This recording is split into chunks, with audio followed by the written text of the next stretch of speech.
విడు మొరటోడు అని వాళ్ళు వీళ్ళు ఎన్నెన్ని అన్న పసి పిల్లవాడు నవ్వాడు.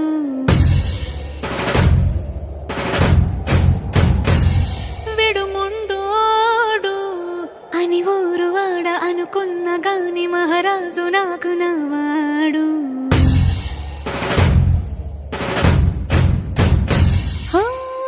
మాట పెడుసై